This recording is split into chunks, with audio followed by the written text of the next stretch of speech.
Between me and you, who has got the blue?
That's right, always loving local music on Informanté Radio. Sally Boss, madam. The album is titled Lucky Girl. This one is titled Nali.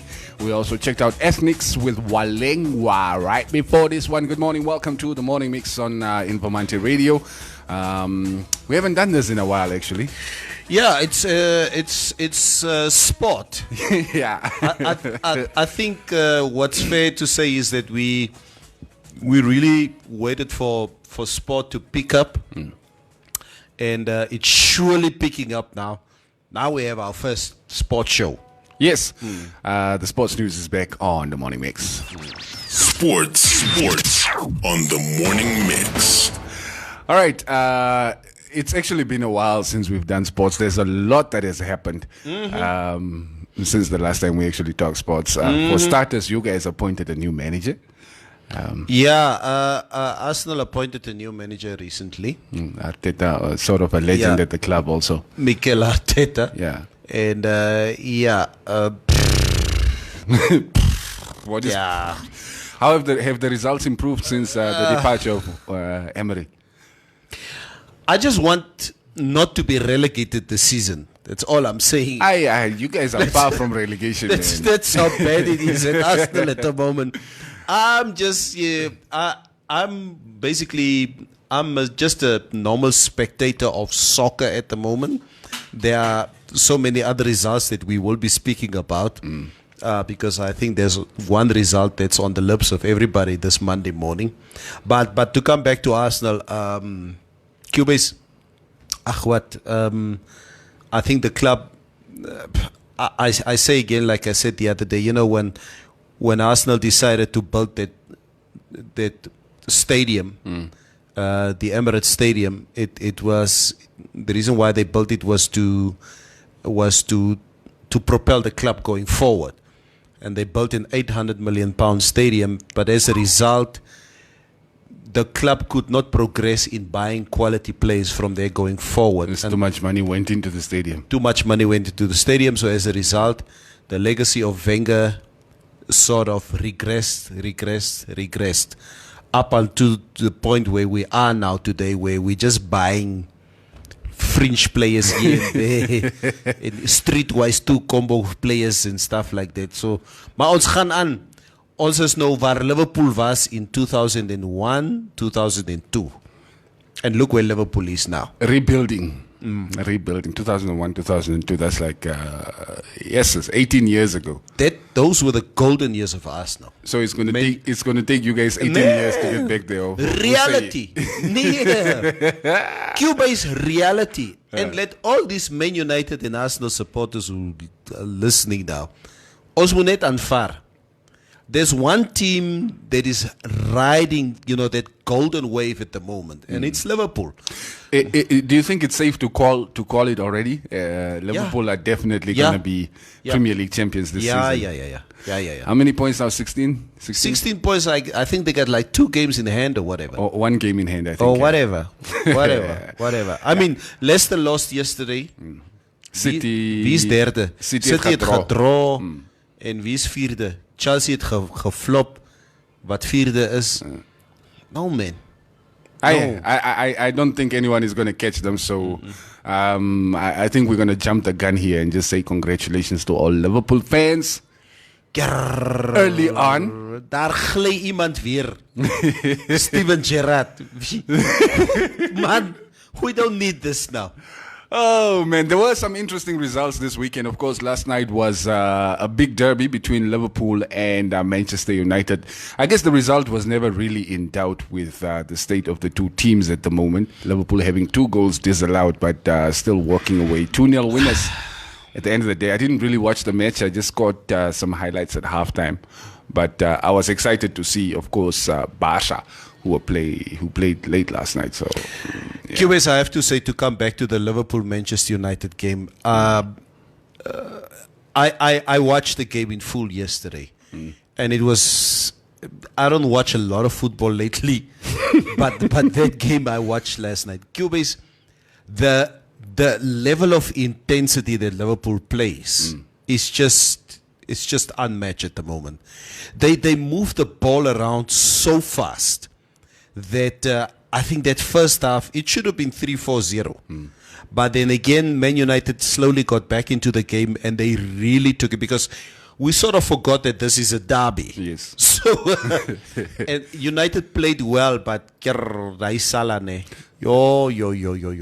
Liverpool, like you're saying, that intensity, not a lot of teams can cope with it. Once they really get moving, start switching gears, it's difficult to keep up with that Liverpool team. Yeah, that Salah and Mane are on fire, guys. Yo. Kijk, moenie vir Firmino weggooi nie. Of course, I think Firmino is the one who actually makes that front three. Firmino makes the front three. He's the glue that keeps them together. En jy sien ook that watertight defense of Liverpool at the moment with Van Dijk at the back.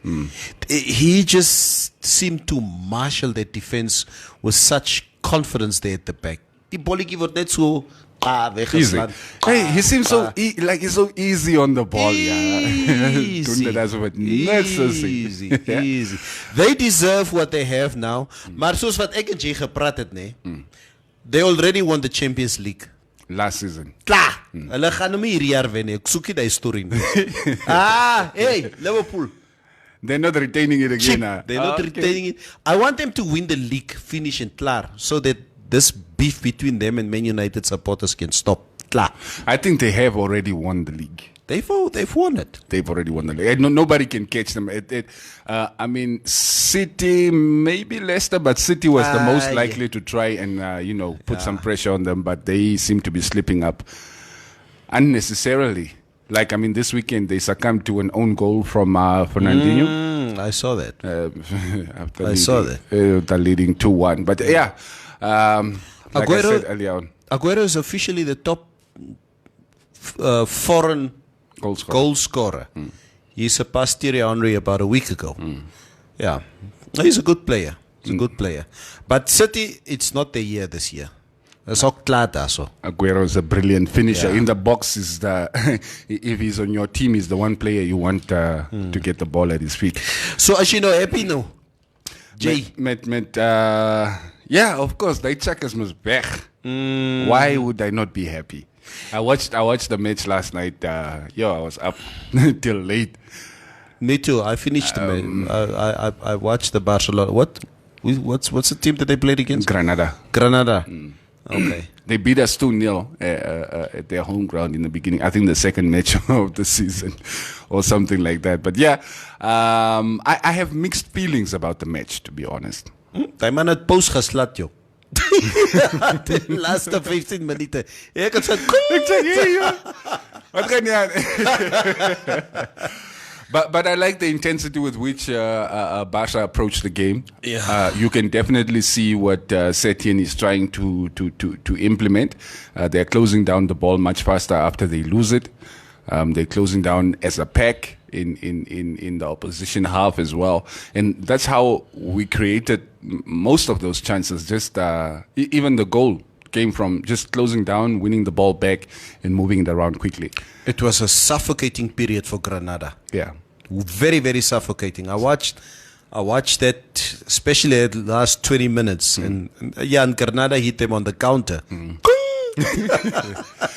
But it's interesting. The formation was also quite interesting to look at. It was like a 3-3-4 kind of formation, or 3-5-2, if you will. Because Jordi Alba was so far up the pitch, I don't think he was really playing as a left back yesterday. And Sergio Roberto seemed to join Busquets, not Busquets rather, but Piqué and what is the other chap? Mtiti in defense. So it seemed like they were playing three at the back, which is how Setien played at Real Betis. It kind of seemed to work.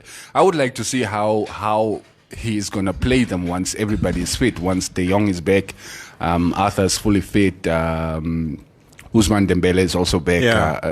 I wonder how he's going to line them up. It was interesting. Definitely some promising signs. My broer, ek weet nie, nee. I watched again last night how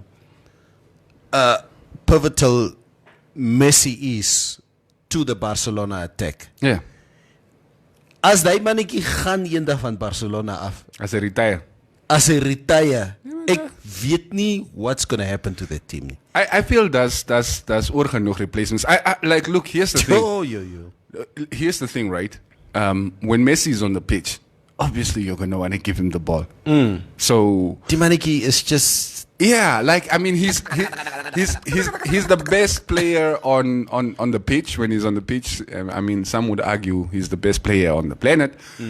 But if you have a player of that caliber, you would want him to have the ball at his feet all the time. No, true. Yeah, so I guess Messi did what Messi does, dug Barcelona out of a hole, they say. Yeah. Or every week. Or earned his salary for this week. You can put it whichever way you want to. But it's interesting. Some interesting results in Italy as well. But before that, Real Madrid also sort of scraped together a performance and overcame 2-1. Sevilla 2-1, 2 goals from Casemiro. Yeah. I remember like a couple of weeks ago with Benzema's injury, everybody was like, where are the goals going to come from? Because Benzema has been practically the only one scoring for Madrid. But in their last game, Varane scored 2 goals. And in this game, it was Casemiro who came up with the 2 goals to earn them the win. But they seem to really be gelling as well, that Real Madrid team. They are gelling. We said this a few weeks ago, you and me, that the La Liga championship at the moment seems to be so toothless. We just don't know how it is that Barcelona and Madrid is on top of the log, but we don't see any football. It doesn't reflect in the football, but it doesn't reflect in the somehow football. they are up there. Yeah. Speaking of the title race, Atletico Madrid lost 2-0 to Eibar. Yeah, which is a bottom. Yes, bottom log Eibar, team. who are currently embroiled in the relegation fight. So that was interesting. Diego Simeone's Atleti normally are very solid defensively. So I don't know what is happening this season. I think it's that attacking football that they're trying to play that the team is not really quite coping with. All that well. And of course, they've lost a lot of goals with the departure of Antoine Griezmann. Oh, yeah. All right, the Italian, the Serie A title race. The Scudetto. Juventus, they beat Parma, I think. 2-1. And Inter Milan, who are, of course, the chasers, drew away to Lecce. 1-1.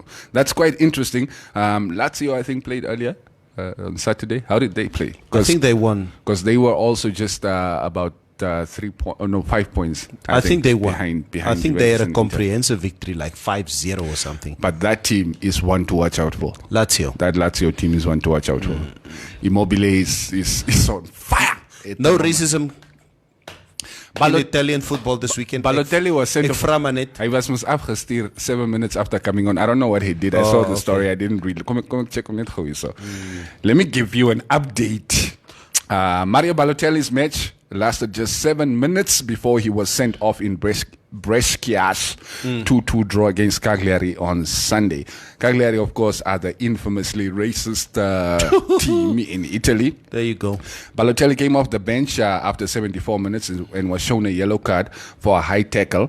He was then immediately shown a second yellow card for his angry reaction to the booking. right? The 29-year-old who has 5 goals in 15 appearances this season has now amassed 12 red cards. For a striker, that is incredible. But he does tend to score the spectacular goal every now and then, so maybe he's worth the trouble. I wonder what it feels like to be Balotelli in Italy. Yeah. You are of Ghanaian descent. You grew up Italian. You're the only black child in the class. There's monkey chants in the class. He talked about this for a very long time, where kids were making fun of him in the class because he's the only black kid in the class.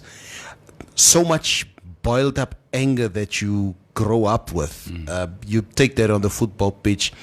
I always thought that he was a spoiled brat, but for a long time, and especially now that I read about his history, he had but no choice but to keep on fighting He back. had to be that one. And it's not easy for that guy. It's really not easy. It would have been easier for him to be Ghanaian and not Italian. Just like that. I mean, he identifies as an Italian, but then the rest of Italy thinks, no. Nah. We don't want monkeys in our team. Oh, man. All right, let's check out what's happening in the comment section before we wrap up our sports news for this morning. Vilcano Man saying good morning. Shamulele Kachana Paloma. Also, good morning. I've been waiting. Good morning from Alma Nelson K. Baba Lucas Ndeshipanda. Good morning. I'm watching you from Katima Mulilo. Hande. Hande. Kunambuti.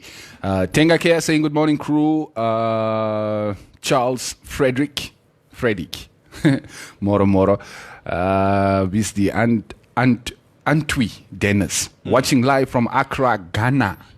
How do you greet in Accra, Ghana? Please tell us how do we greet in. What is the language that they speak in Yeah, Ghana? please, we want to know. African Dream, Moro, good morning. Thomas Korber, good morning from Mansfield, Germany. Huh? What? Yeah. Germany. Yes, from Deutschland. Guten Tag. Guten Morgen. Namibia under 20 got thrashed by Dankie Botswana. Ai, elotse. Ons soek toch die bad news is Monday. Is toch maandag. Is it our soccer team? I have no idea. No, but I don't know about any soccer. Maybe it's netball or something else. Or something. Let us know, please. Fill us in, Alma. Casta, watching from Ombafi. Ombafi. Okay. Watching from Etai. I see the North is really representing. Buta J. Van Wyk. Neville lost my span 8. YNWA. Away, never walk alone. Rafax, wow, May area. Oh, okay. Watching from Ukwaludi, from Lucia, and JJ Fanzi saying good morning. Paul Willem, Liverpool top of the league, and Liverpool top of the league. They were singing we're going to win the league again when they were playing against Sing weer laat julle oorkom. Kom ons sien of julle dit weer volgende season kan doen. Ons stel jou oor hierdie season. Ons worry nie oor die season. Let's see next season. Isimatsi, good morning crew. Away Jolo Blom wearing same colors. Pak en pak. So says in Katatura. Yeah, keep it up. Pak en pak. Hy gaan man. Jemima Lottering Brendel. Goeiemôre en welkom na die oggendmeng vanoggend hier op Informanté Radio. Oggendmeng. Ja, ons praat bietjie sports. Speelietjies. Wat is sports in Afrikaans? What's the right word for sports in Afrikaans? Sport. Nie sports nie. Sport. Ja. Okay. Yeah. Ons praat sport vanoggend. Yeah. Yeah, man.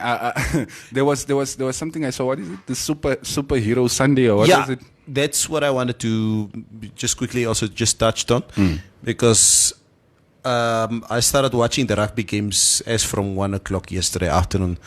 The Stormers were playing the Sharks. I know the Sharks were the Black Panther. I think the Stormers, I don't know who the Stormers are. Spider-Man. I saw Spider-Man there. I saw Captain America. Yeah, Also. Captain America is Blaubulle, the Bulls. And Spider-Man is the Lions. Okay? The Blue Bulls the Captain America beat Spider-Man 40 points to 35. Close. That was close. That was a very entertaining game. So I had to watch rugby before the big game, the Liverpool-Manchester United game. Yeah. And then the Stormers, I don't know what's the name of the Stormers. They also have most now a hero's name. They played against the Sharks, who are Black Panther, Wakanda. Wakanda forever. Yeah. And they beat Wakanda. I can't remember what the score was. I think 21-19 or something like that. It was a very close game. Okay. But both games were very, very entertaining. But you know what? You could say, Cuba is, let's say, January Monday, I watched that game yesterday. Soweto, or Soccer City there in Soweto, has a capacity of about 100,000 people. There were roughly about 45,000 people there. The tickets were sold at 60 rand. 60 rand. 60 rand. 60 rand. But the stadium looked empty. And I watched Sundowns play Supersport United. All the Premier League games this past weekend in South Africa, empty stadiums. Die mense het die geld nie. Ons kyk van die huis af. Ek dink ons moet nog sports postpone. January man moet bietjie rus man wees. It's difficult. Isimatsi is saying, guys, it's the female World Cup under 20 Namibia versus Botswana where we lost 7-0. Mukurwanji. 7-0. Let's not talk about that game. Okay? Yeah, don't come and give us results like that. Where is Helen Gifindaka today? Her name is Maria Ileka, not Helen Gifindaka. And a correction here, let's say, the Stormers was Thor. Oh, Thor, ne? Thor, okay, thanks. Gauss Stark saying more. Yeah. I think we wrap up the sports.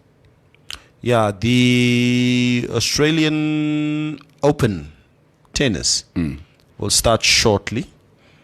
I think it starts within this week. Everybody were busy preparing for the Australian Open. Obviously, the bushfires in Australia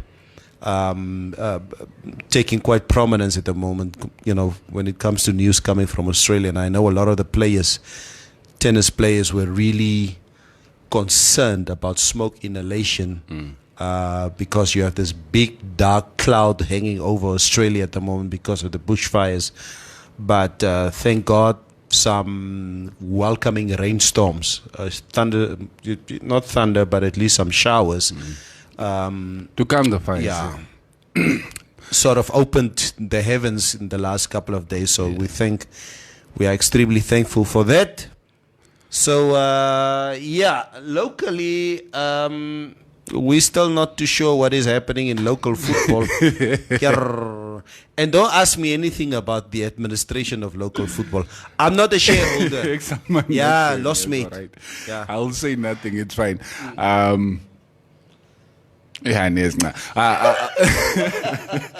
Tokyo 2020, of course, the Olympics are also taking place this year. Namibia are busy. Preparing for those. We're going to touch on it during the course of the week. The sports news is back on the morning mix. Make sure you do not miss it, 7:30 every morning. For now, of course, we play some music and then we switch over to our big conversation of the day. Maria is also going to join us in the studio, so stick around. Don't go anywhere. This is the morning mix on Informanté Radio. Sports on the morning mix. Get us, I wish not done that day and wake up the party. When the party start, we pop the champagne. When the money finish, we go back to cafe. Check my watch, check my car, check